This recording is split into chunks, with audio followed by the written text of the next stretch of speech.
Welcome, listeners. It is episode number 70 of the Fret Talk podcast. You are here with your host, Mr. Budget Pedal Chap.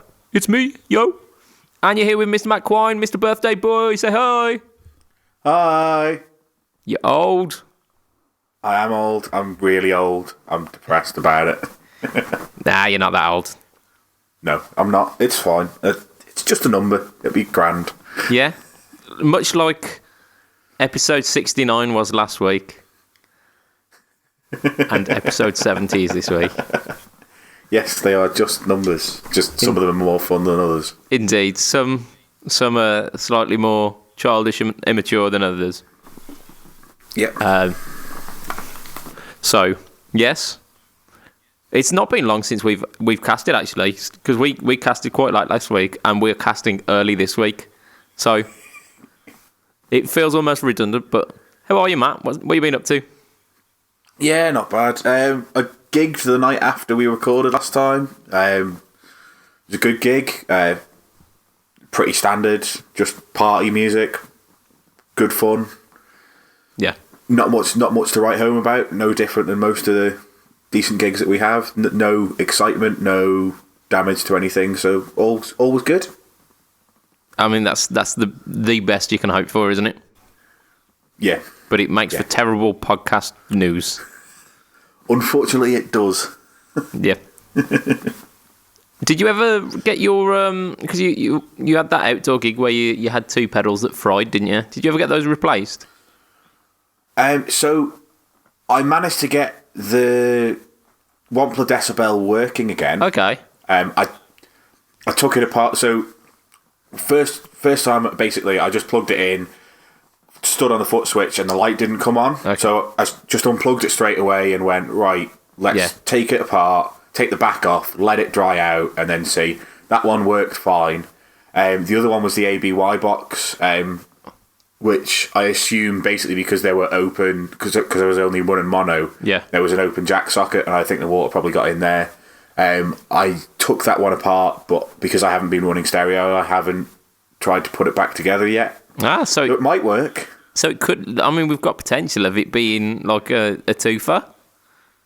Yeah, I mean, it's at the moment it's Schrodinger's ABY box in that it both works and doesn't.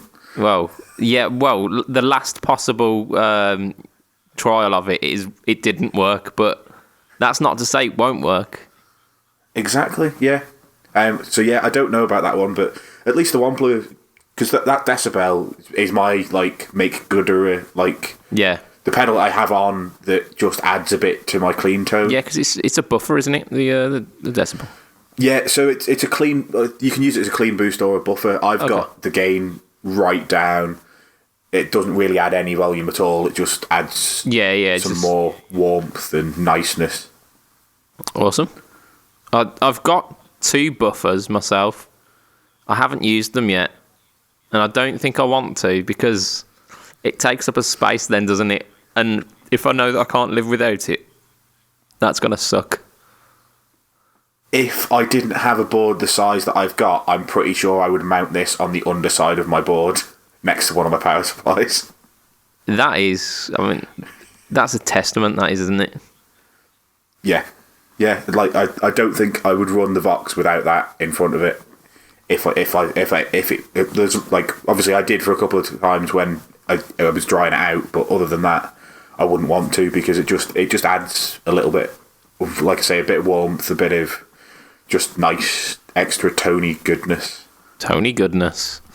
I think I've met that chap. Tony Goodness. Yeah, I think it's something that I need to experiment with, and I very much am planning on doing so when I eventually get around to doing pedalboard gargantua.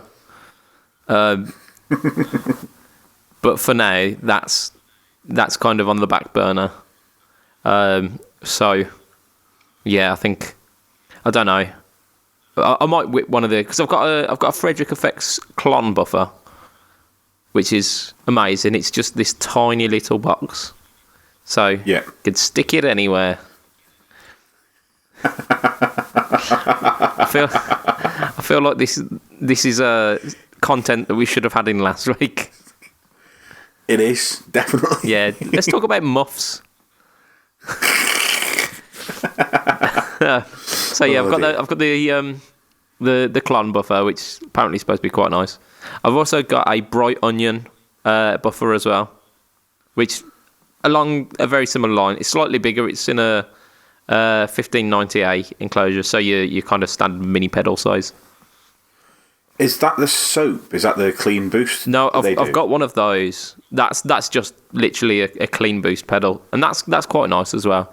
The reason I got the bright onion buffer is because I bought the boost, and it impressed me so much. Right. Okay. Yeah, I bought it second hand off a guy who was quite local, and he was selling it rather cheap. So I thought, why not? Sound? I had money. Yeah, why not? He had wares. That's how it often goes. Yeah. We've all been there. Indeed. Speaking of wares, I received a sneaky little message off a chap that I've not been in contact with for a while. This man, he happens to own a guitar company, and he said it's coming soon. So I am quietly anticipating and a little bit excited. So potentially within the next couple of weeks you might find that there is quite a few updates on my Instagram, almost like new parents with baby pictures, where you'll be getting at least like 2 or 3 pictures of it every day. Yeah. Me taking it to the park, getting it dressed in its fancy going out clothes. Yeah. Taking it out in the stroller. So that might happen. We'll see. But I will very much keep you all informed about that one. Yeah, I completely forgot about that. I hadn't even told you, had I, Matt? No, you haven't. So yeah, I've actually done some guitar related stuff this week rather than just like speculating about new gear stuff.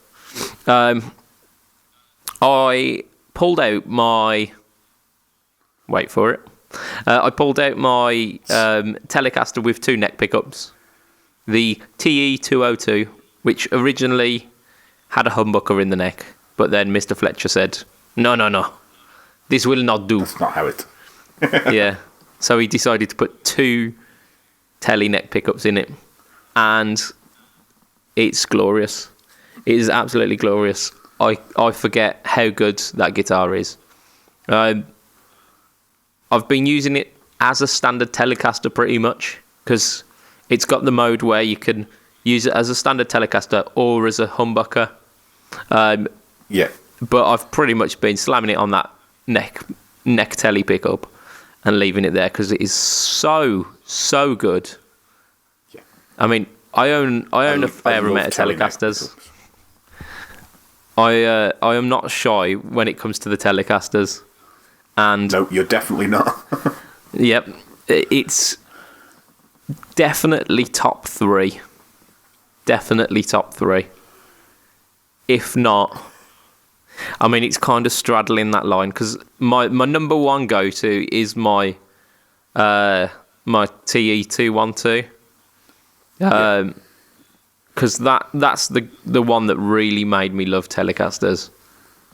Like it solidified the love.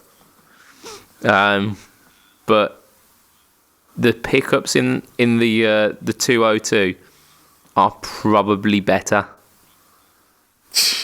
They're probably better. Are they both guitars with Fletchers in, and you've just got different Fletchers in each of them? No. So the 212, which is my go-to, the white one, has got a Duncan quarter pounder and a Twang King. Twang right, okay, King Matthew. Twang King. Twang King. And like I say, that is the archetypal Tele sound that I love.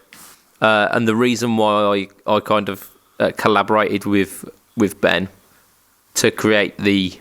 I say I collaborated. I asked him, "Can you make me one of these?" And he did all the magic. But yeah, it was my idea that I wanted a Seymour Duncan quarter pounder that he made. So he made the Big Bang telly pickup, and I've bought like 3 of them since. But his version of the quarter pounder is better than the quarter pounder because it's got more clarity. Whereas the quarter pounder very much, I use it on the 2-on-2 as the drive mode. So bridge setting, unless there's drive on, I'm not going there. Whereas the Fletcher Big Bang it's articulate enough to do clean as well. Yeah. It's not too punchy. Yeah, well, it's like super powerful. Like it is literally like punching your amp in the face. But it still retains some of those highs and some of the kind of upper mid detail that the quarter pounder doesn't. Okay. And the Twang King neck pickup is possibly one of the greatest neck pickups you will ever hear. And again, I think the Fletcher, and I think it's an Alnico 4. I'm not entirely sure. I'll have to ask Ben about that. But it's some kind of voodoo magic guitar pickup. That one, it's glorious. So I've been very much riding the Telecaster train this week. And yeah, I think I posted up on my Instagram actually. I can't remember what I posted up, but I remember playing that one. So yeah. Oh, it was because I posted in our Fret Talk podcast, didn't I? That Richie Kotzen song. You did with the terrible wah sound. Yeah, I mean you can understand why I said the worst bit about the worst bit about him is his tone. But like the song itself is just like soulful jam. So I thought I'll give that a go. Why not? Yeah, and the solo was absolutely fantastic for somebody who I know as a shredder. The solo in that song was just soulful and musical and not fret wankery at all. Yeah, well, that's it, isn't it? Yeah, no, it was definitely a fantastic sort of example of him playing properly. Playing properly. But okay, you shouldn't say that, but in my head, playing properly means playing with musicality, playing with soul, like expressing emotion is how I like to hear the guitar used, not expressing how many notes you can play in a second. Well, that's exactly it, isn't it? And Kotzen very much gets tarred with that brush to the uninitiated because of his kind of his past, where he started with Poison and did Mr. Big, and they were very like high octane rock and roll numbers. So yeah, he's got more to him than just the shreddiness, hasn't he, Kotzen? He has, and it's opened up a new thing. Like I'd always dismissed him on the basis that I've heard of him. I know he does high gain stuff. I know he does shreddy stuff, and I just disregarded everything. But I think it's somebody that I need to go and have a proper look at. Yeah, my problem is that because his music's not widely accepted, but widely commercial. To get his albums, you have to pay like stupid imports on them. Yeah. So it's always put me off. Yeah, and I don't think he's somebody that's I'm probably going to pay those stupid imports for. The only person I've ever done that for was the lad that we were talking about from the Isle of Man, Davey Knowles. Yeah. Some of his albums don't reach the UK, or if they do, they're like 25 quid on Amazon. Yeah. And I have paid stupid money to get some of his albums just because I think his voice and his guitar playing deserves it. Yeah, definitely. And I should probably stop being such a tight arse and actually put some money down for those artists. But you know, we're in a generation at the moment where you can get shit for free, and I know we shouldn't, but you can go on Spotify and stream some shit, or you can go on YouTube, and then it's just instantly there, and you don't have to pay a thing. So yeah, it's a downside of being in this generation. It makes you lazy, and it makes you it kind of holds you back from supporting people because you think, oh, well, you're asking a lot for that album. But you know, I probably should. Yeah. I probably should. Yeah. So I get you.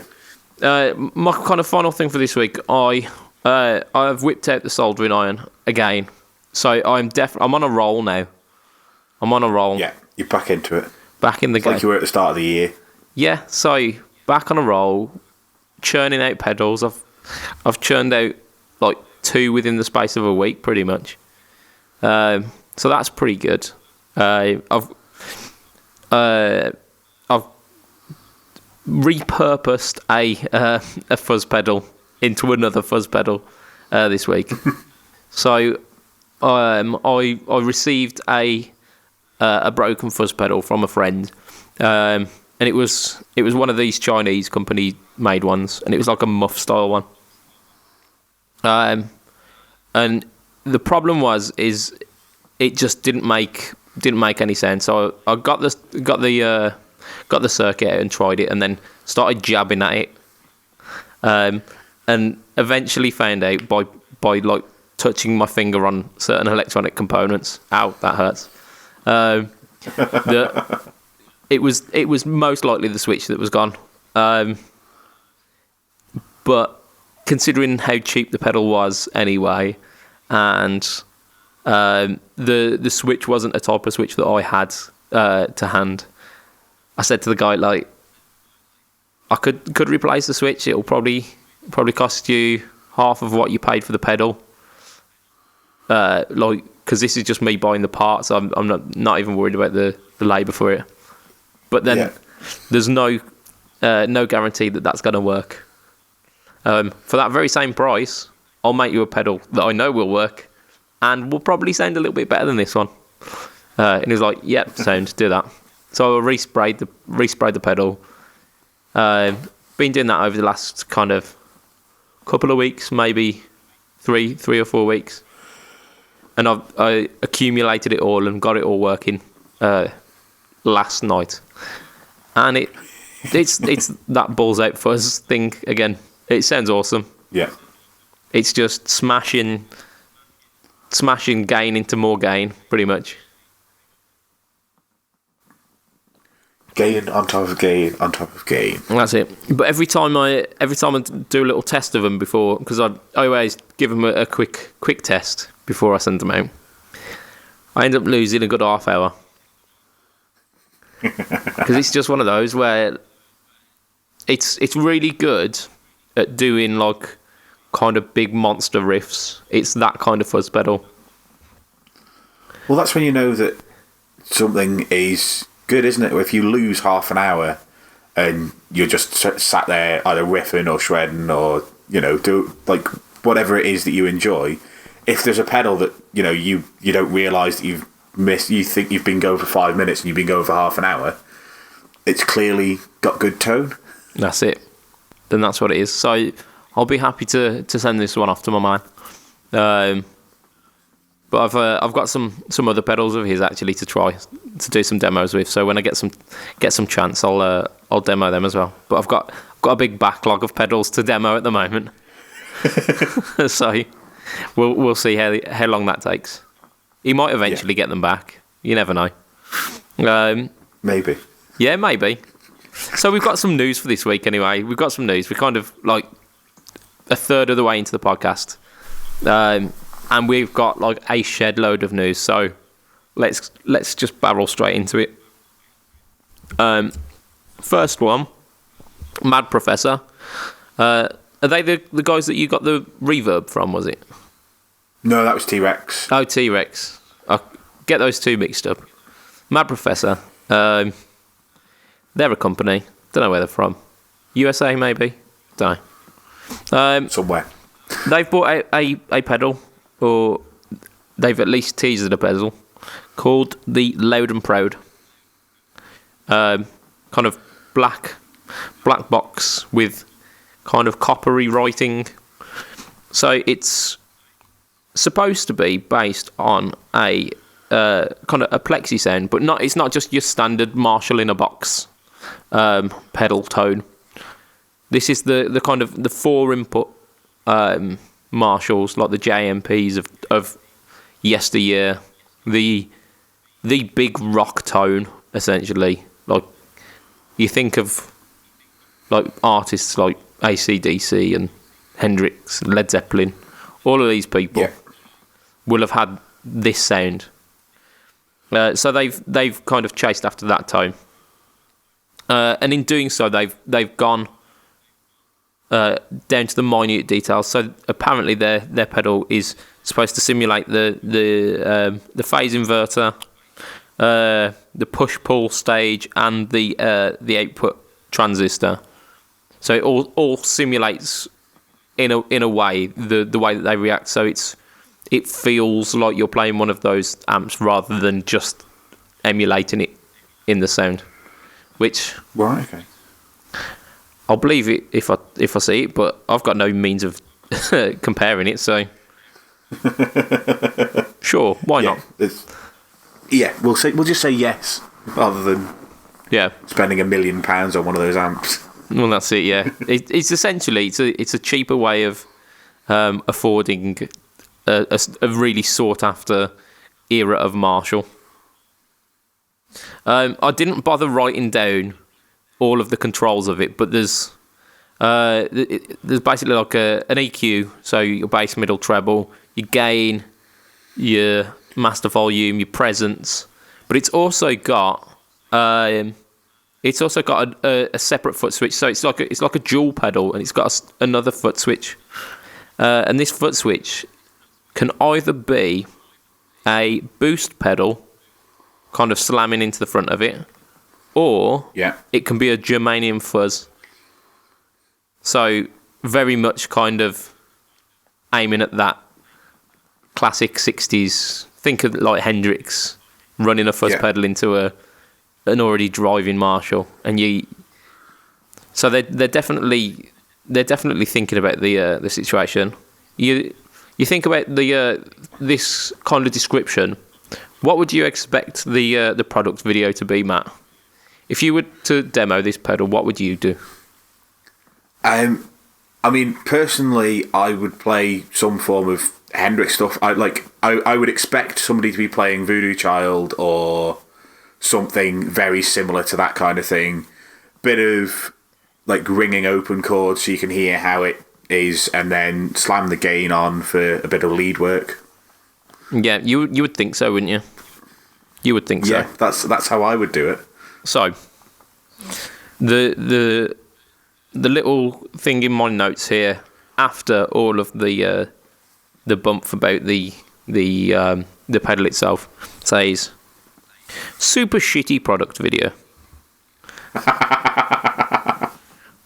Wow. So the reason why it was super shitty, it weren't because it's Mad Professor. It weren't like badly made. It weren't bad playing. It was a guy sat there with like a 335 and some kind of single coil guitar kind of flitting between them on a track, but they were playing like really super subtle blues, so like edge of breakup sounds. What? And I thought, yeah, that's okay if you want to do that to start off with. Show that it's really dynamic and touch responsive. All good. Yeah. It did that for 2 minutes.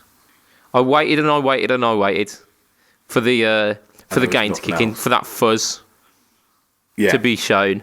Nothing. Absolutely fuck all. What's the point? Like, Exactly. if you put a fuzz or a boost circuit in there, why not demonstrate that in your fucking product demo? Yeah, I mean, the fact that they're marketing this pedal as a four input plexi style pedal.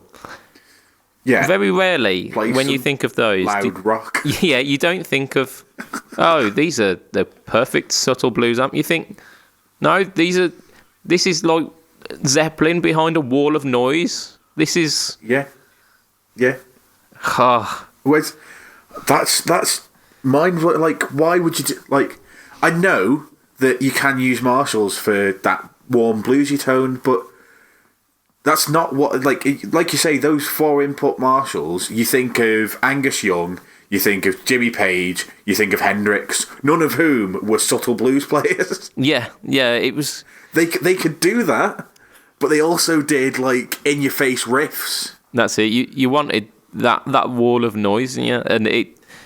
So, like poor form. Yeah. It's $249, so you're probably talking about the same in terms of pounds as well, considering the exchange rate. It's not ridiculous to ask, is it? But no, I mean it's probably slightly more than I would normally pay for a drive pedal, but I mean the hotcake I think is about 180 quid, so it's not that far off. Yeah, but if you think about like a hotcake would be part of that, and then adding on top of that a boost or another pedal. You're not so. Yeah. I mean, it's not out the realms of possibility. It's no, not at all. Relatively, I'd say fairly priced. It's not fairly priced. It's within the expected price range. Yeah, very much so. But yeah. Shame on you. That product video was terrible. I urge you all to check it out and just like comment on it on YouTube and just go, what? The fuck? Yeah, I just want to give you a shout out because you said you didn't write the controls down and you read them out in order. Oh, did I? On the pedal, like literally from top left across and then from bottom across. Oh, shit, man. It's spot on in order. Oh, I missed out the toggles though, didn't I? And there was a voicing toggle. Yeah, so there's a character toggle, there's a foot, and then there's a toggle the fuzz between and the boost or ID. force. Yeah, sorry, fuzz and boost. Shit, my memory's not as bad as I thought. But if my missus asked me to remember, I was gonna say, if my missus asked me to remember what she said to me 2 days ago, fucked, mate. Not happening. Absolutely fucked. Fair enough. Yeah. The one thing you did say, Mad Professor from the US, they're Scandinavian, but it's pretty much the same thing. Yeah, well, that's where I got T-Rex from, isn't it? Yeah. Surely that's where the wires were crossed. So I'm going to swing it back round because I don't think, like aside from what we've said about it, I don't think there's much more to say about it. I think, no, for me, I'm not going to be buying one. I'd be interested in trying one because I've never tried a 4-input Marshall, but yep, I might even give them a proper product demo if they send one over. Nudge, nudge, wink, wink. So I'm just going to reach down and pick up the news that we dropped from last week because we dropped it like it was hot. we got distracted. Yeah, we mentioned that Gibson had done a thing, a relatively exciting thing. So, the SG Special. So they were like a model around in the 60s, I believe. I think so. So kind of dual P90s, but not kind of junior stripped back. So it still has a little bit of kind of the kind of fanciness that Gibsons can have, but had the P90s in it. So these specials. Let's have a look at me. Let's insult me piece of paper. So we've got wraparound bridge P90s, the half guard, which is an absolute must for me. So it comes with dot inlays, but it's also got binding as well. So it gives that slightly classier look. It's somewhere between the juniors and the standards. They come in 2 colours, which I find it very difficult to give a fuck about. So we've got sparkling Pelham Blue, which is kind of, yeah. I think they're leaning a lot on Pelham Blue recently. And sparkling Pelham Blue doesn't do it for me. And vintage sparkling burgundy as well. So if it was just a standard like trans cherry or maybe even just a standard Pelham Blue, I might have got behind that. I didn't really like the kind of metalliciness of these finishes. I'm not a fan, but at least it's something a little bit different. Like, all of the other SGs in the range are going to be in standard, like heritage cherry and like that. So at least it's something that gives you the chance to have something a little bit different. Yeah, fair play. I'll rescind my comment on that because at least it is doing something different. The wraparound tailpiece is not my kind of thing. I think they are quite limiting. And from what I've heard, the Gibson ones aren't the greatest ones that you can get. No, there's no adjustment. Well, sorry, the only adjustment is the little grub screws to sort out the angle of it. So you can't do individual string intonation. You can only like slightly adjust the angle. Yeah. For the Gibson ones, which I'm personally not a fan of. I'd far rather something where I can set the intonation for each one of my strings so that it's in tune. Yeah. Gordon Smith, I saw their wraparound bridge recently because I'm part of the what group is it? The Black Star Appreciation group on Facebook or something like that. And the woman who runs it is a massive Black Star fan, as you'd imagine, but also really likes Gordon Smith since Black Star and Gordon Smith kind of merged. And she posted a picture of one of her new Gordon Smiths, and it's got a wraparound tailpiece, but the strings go into the tailpiece, come around, and then there are individual intonation screws for the each and every part of the neck. So it's I mean, if I was going to have another guitar with a wraparound, that's what I'd want. Yeah, I would prefer just to have a proper. Like a proper bridge system that actually works. Yeah, there is that. I mean, like, I get these, like, because it pretty much, if they had a proper bridge on this, because it's got your 4 pots for your volume and tone, and it's got a bound fretboard, it wouldn't be any different, really, apart from the P90s, than the SG standard, would it? Yeah, so, they'd have to call it, like, the standard classic or something, wouldn't they? I don't know. Yeah. So I understand it, but from that as well, update your design, because there are so many guitar companies these days who do the wraparound bridges and do it properly. Yeah, that are amazing. Yeah. And I don't think the Gibson ones are quite there yet. But I don't know. I haven't tried one of these. I'm shitting on it, and like 2 weeks ago, I would have completely shat on the PRS Silver Sky, and I played one of them, and it was awesome. So this is probably going to be awesome too. I thought it was awesome though, because I'm like super big into P90s, and especially SGs with P90s. Fuck me. Yeah. I like, my one criticism of this though is the price point isn't too far away from the Gary Clark Jr. Where you get 3 P90s. Yeah. And a better colour. I know you get two choices of better colours. Oh. Yeah, one better colour and one horrible yellowy creamy colour. Hey, it's an awesome TV yellow. Just 'cause it's not my thing. Yeah. Well, yeah, like I mean, what are these coming in at, like, $11.50 or something? $14.99. So over the Gary Clark Jr. 14? Yeah, but that's $14.99. Sorry. Right, yeah. So it's 1219 at PMT at the moment. Okay, so the Gary Clark is 1299, is it?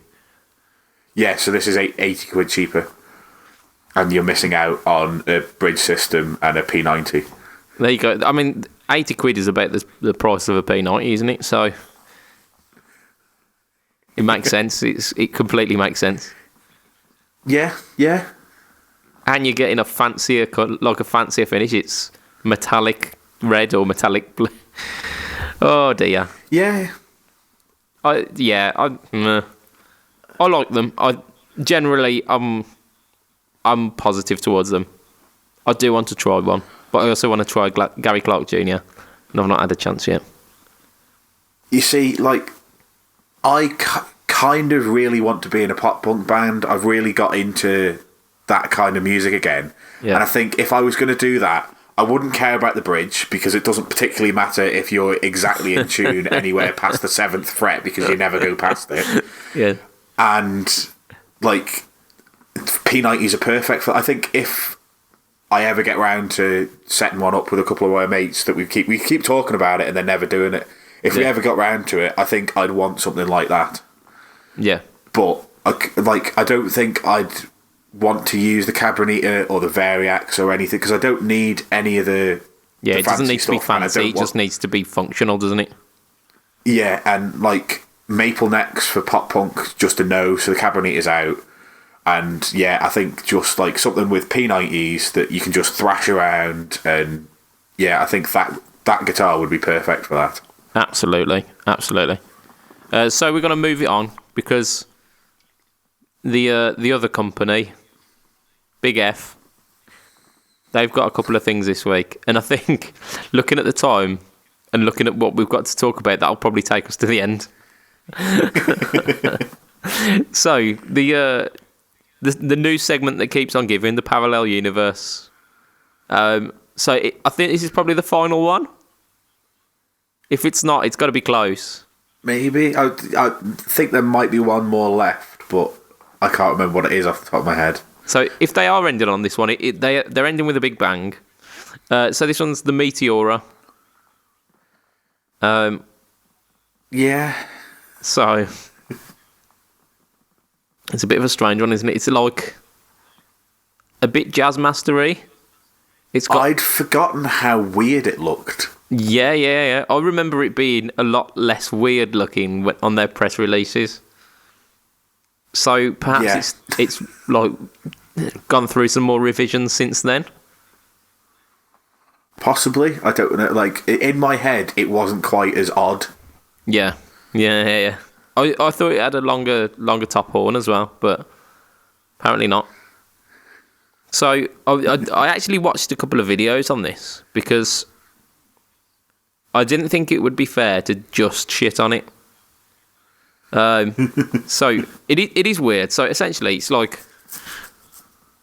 really weird to describe. It's like almost like jazz mastery because it's offset, but with almost horns rather than just kind of the blobs that you get with jazz masters where the neck neck meets the body. Yeah, I know what you're talking about. And it's got a Telecaster setup, so it's like a Telecaster bridge kind of with your standard Tele bridge pickup and your standard Tele neck pickup, but the bridge it's half modern, half vintage because it's not full ashtray because it doesn't have the lip that goes the entire way around. But then it also has a little weird cover thing that goes over the saddles as well. Yep. Just so you can't put any strings through it. Yeah, stringing through may be an issue. It comes in like a butterscotch natural almost nitro finish. The pickups are nice actually. They're a twisted telenet pickup and a custom shop bridge. It's an ash body, bone nut, 60 C profile neck, so quite comfortable. narrow tall frets, so that's kind of more vintage feeling. Hideous block inlays on a maple fretboard. It's a little gaudy. I'm usually a fan of block inlays, but on this, it doesn't quite work. I think it probably could. Block inlays on maple is up there with like anything that should get in the sack. Yeah. In certain situations it works, like with coloured headstocks it works, I think. It needs binding as well for it to work. But yeah, it's a little bit of a strange one. I think I would have preferred it if it had a rosewood board. Not entirely sure. Yeah, I don't know. I thought I was going to really like that. I remember quite liking the oddness of it when they did their first press release, but I don't like the look of this at all. No, we've had more chance to reflect on it. It's a little bit gag-inducing, isn't it? It is, yeah. It's definitely not for me. But this is Fender releasing a new body shape, essentially. They're doing it in a kind of soft way, so it's limited run to start off with, and in the parallel universe, so what might have happened, and etc., etc. So it's a clever way to do like a soft release rather than a big push for this new body shape. Yeah. But I suppose if this does gather traction and people start picking up the Meteora, we might see them coming into like full productions. I really can't see that happening. No. I might be wrong, but no. It just... There's too many... the body shape is just too weird, and that stupid bridge with the ashtray with the cover but only over the saddle so that you can't poke the strings through. Yeah. Just get in the sack. Beggars belief. So, I watched a video that Fender released about the kind of the production of it, and there was this chap who was, it was basically his design, and he was like showing some of the drawings that he did to kind of start it off. So, like, he started with like a template of a Jazzmaster neck and used that for the scale. And then, like, he'd made some prototypes. Like the second prototype, he made by hand. So it was a huge labour of love, and you just like, that's really cool. But then it showed you the guitar, and you're like, I wouldn't have bothered, mate. Wow. Yeah. No, I'm with you. Like, if you're going to put a labour of love into something, put it into something worth loving. Nice. Yeah. And I'm kind of torn because I want to support it. I want to support the new body shapes and not just having the same old Strats and Les Pauls and SGs and whatnot being bandied around again and again and again. But on the other hand, I don't want to get behind something just for the sake of change. And I think for this one, it would very much be that. Some of the criticism that I've heard about it is fair cop. Is people been saying like, why do the Telecaster thing with it? Because if it's like this whole new thing, go the whole hog. Make it. Don't half-arse it where it's a Telecaster but it just doesn't look like a Telecaster. Like, put some mini buckers in it or some Filtrons or something.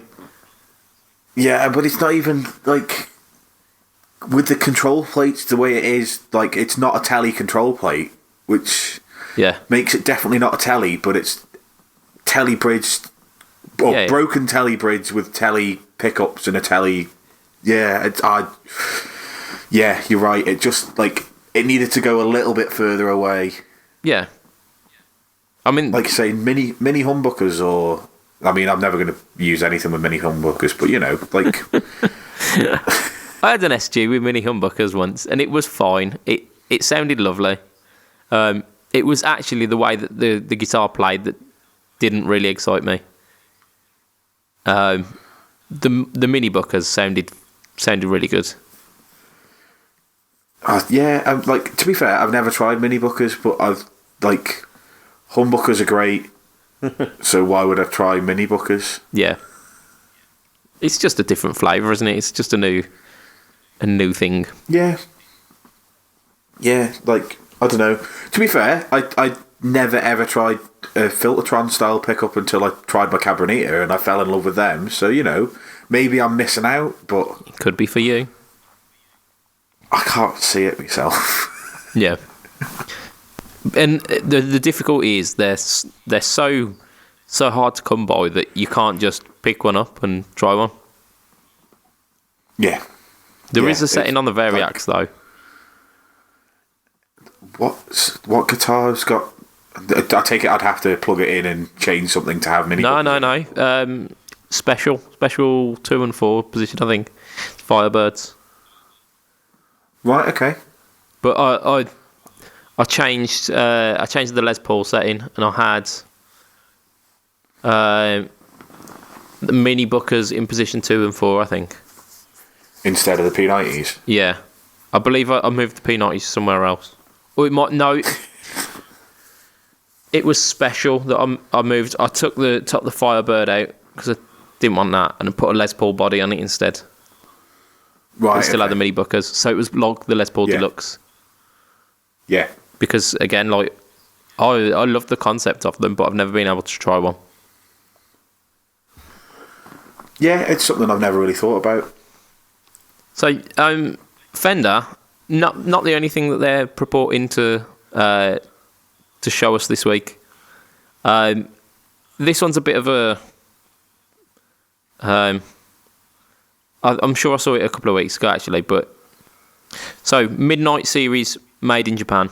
So we've got a Strat, a Tele, and there's this weird. It looks a bit like a Strat, but it's got 4 strings. So we'll ignore that one. So it's got a Strat and a Tele. The Midnight Series. It's so they're kind of gloss black finish, black plates as well. The Strat's got white pickup surrounds, pickup covers even, and knobs. The Tele doesn't have any white bits on it, but they've all got gold hardware as well. So black with gold hardware. I like black with gold hardware. Yeah, it's a classy look. So it's called the Midnight Series. However, things that you may not like. So vintage radius 7.25. Super fat necks as well, like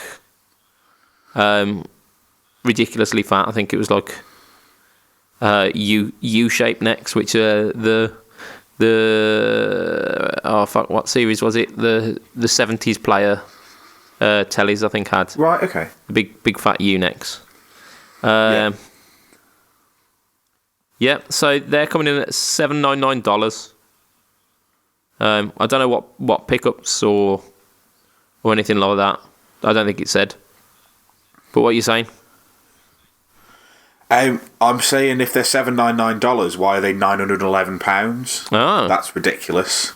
I'm on Guitar at the moment trying to find out what the pickups are, but like if they're $799 and £911, that's just annoying.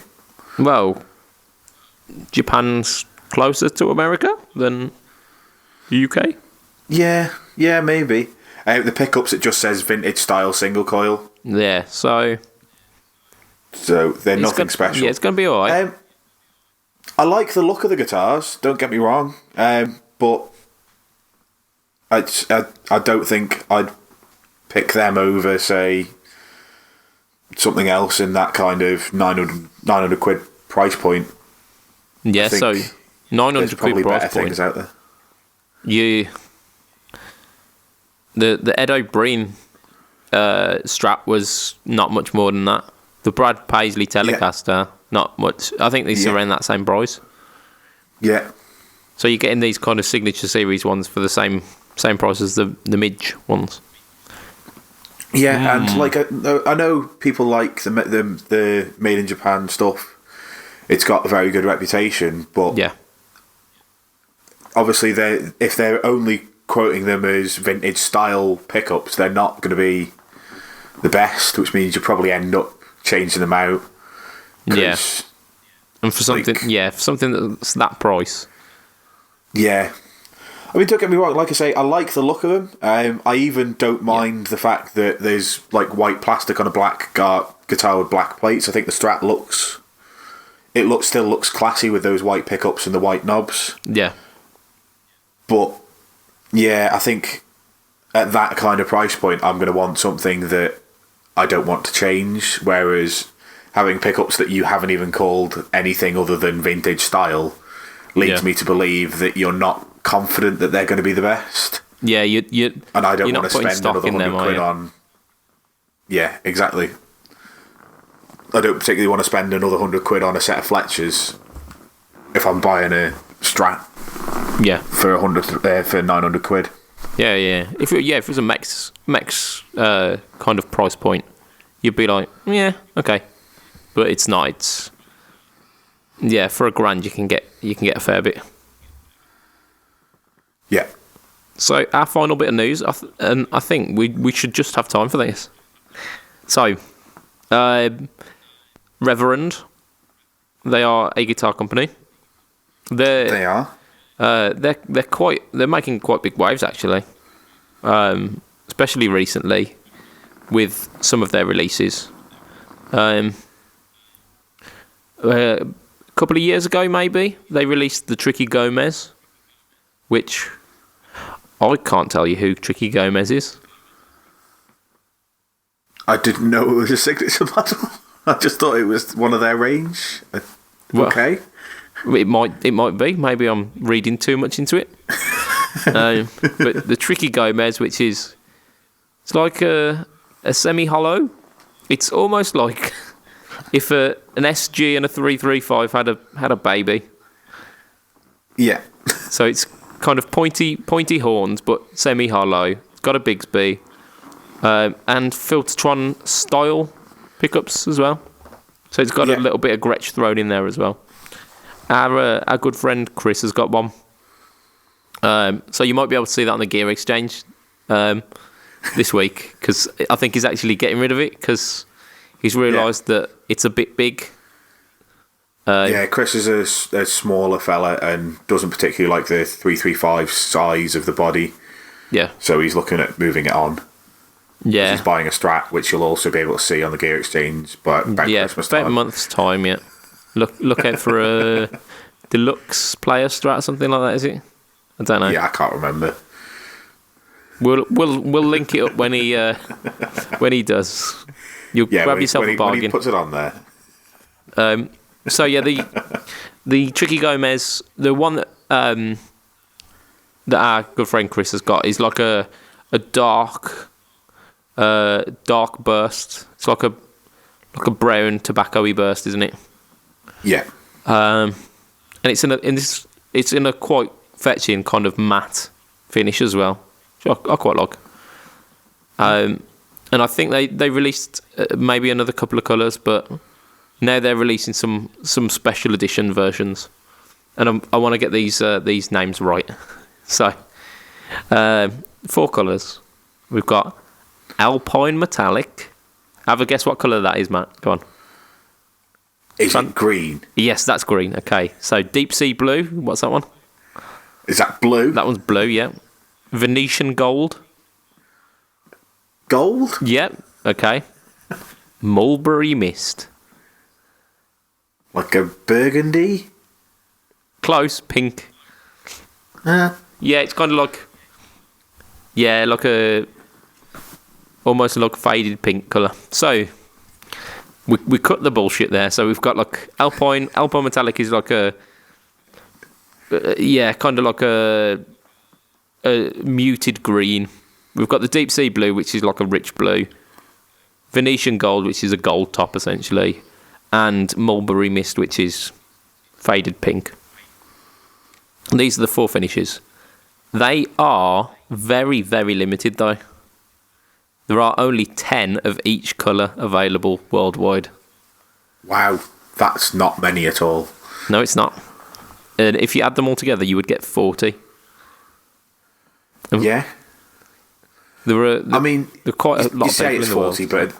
but at the end of the day, there's a lot of Tricky Gomez's. There's just only 40 with these particular 4 colours. Yeah. So, like I mentioned, 10 per finish. It's a Carina centre block maple top. Bigsby B70 unit, so not a licensed Bigsby, an actual Bigglesby. Proper Bigsby. Yeah, it's got a roller bridge as well, so it will stay in tune. It will. God damn you. Yep. It's got locking tuner and a bonite nut, which I'm assuming bone nut without the ethical repercussions. Yeah, it seems I legit. would guess so. 13.29 for a potential like 1 out of 40 in the world. Yeah, it's a fairly cheap price for something that has licensed Bigsby. Sorry, it has a proper Bigsby, not a licensed one. It's a 335 size guitar, so straight away, if you're going for Gibson, one of them, you're looking at $2,000. If you're looking for an actual Gibson, like 335 size hollow body, you got Filtertrons, which are obviously the best pickups. Shit, man. And yeah, it's nice and limited. I think it's a really good guitar. I think if I had the cash right now, I'd have taken Chris's off his hands. Yeah. But I don't have 500 quid lying around, and I've got too many guitars as it is. I've still got 2 that are on their way to me. I mean, that's the problem, isn't it? I'm like someone who works at like the Dogs Trust or something, and you see all these little puppies, and you go, "Oh, I just want to keep them all." But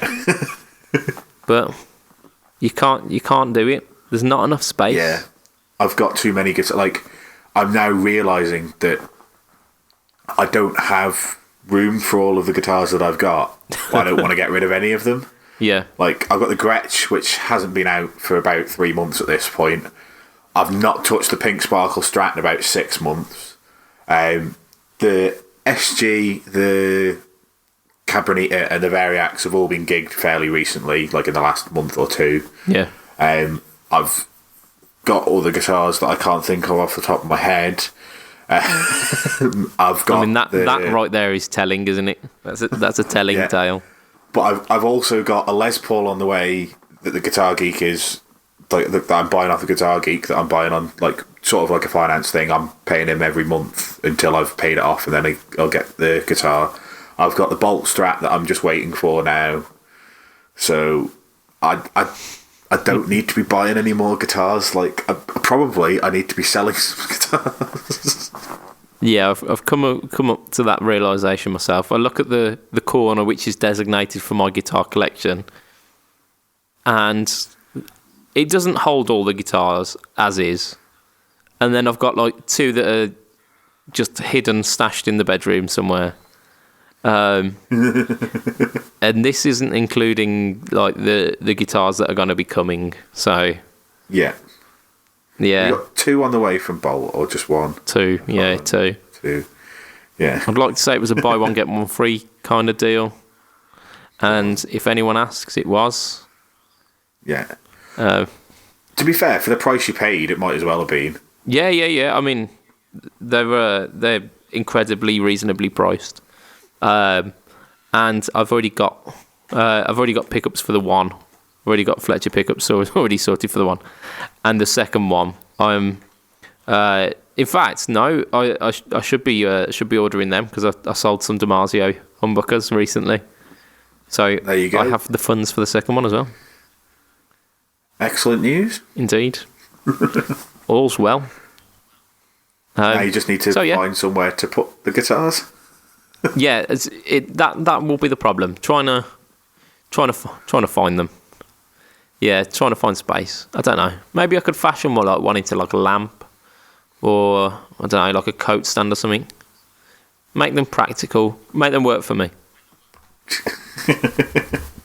But yeah, that is our podcast for this week, and we're pretty much coming in bang on time, which is fantastic. So, do you want to do it, Matt? As it's your birthday. As it's my birthday, special birthday treat. So, if you would like to hear any more of the Budget Pedal Chap, you can go to Instagram.com and /Budget Pedal Chap. You go Facebook.com/Budget Pedal Chap, or you go on YouTube and search for the Budget Pedal Chap. That's the one. If you want to hear any of my other ramblings about things that are non-guitar related, you can listen to the Bad Bookers Wrestling podcast, which is all about the wrestling. I'm pretty sure we're going to ignore the recent pay-per-view that's just happened in Saudi Arabia because, like, politics and stuff, and the fact that it was rubbish anyway. But yeah, we don't particularly want to get into, like, the things that have been happening in the political climate in that area. So yeah, we'll probably just pretend that didn't happen. But yeah, there'll be another cast out this week. If you want to get in touch with me directly, it's heel_MattQ on Twitter. If you want to get in touch with us or get your questions read out on the pod and answered, the best place to go is facebook.com, go to groups and search for Fret Talk Podcast. And that's probably the best way to get in touch with us if you want any sort of guitar questions answering. Indeed. And don't forget also that there's a competition going on both mine and the Dave Rage Instagram accounts at the moment, where you can win some awesome stuff. And I had a chat with Anjay either yesterday or the day before, and he's potentially securing another prize for the pot. So, yeah, good news. Yeah, it's not helping that I'm wanting to now rig the competition so that I win. I said it last week and I'll say it again today. I don't think you're allowed to do that. No, like morally and probably legally, I don't think I'm allowed to do it. Yeah. So yeah, get your entries in, and then I will begrudgingly judge them whilst thinking, why is it not me? So yes, from myself, Mr. Budget Pedal Chap, I'm going to say thank you for listening this week, listeners. We're going to see you again next week. So it's going to be a tatty bye and good day. Good day. It's still daytime. Tatty bye and good day from me. Aye, good day from me. G'day.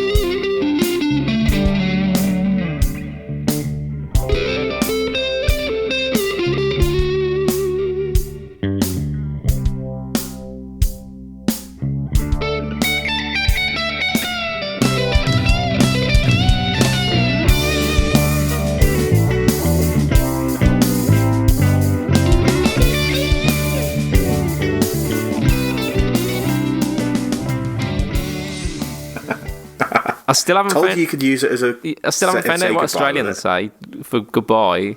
G'day. Is it g'day. Just g'day? G'day. Ta-ra a bit. Up to say hello and then down to say goodbye. So it's g'day. G'day. G'day. G'day. That's it.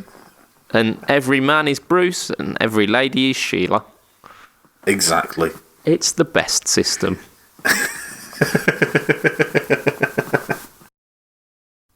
1, 2, 3. Birthday boy.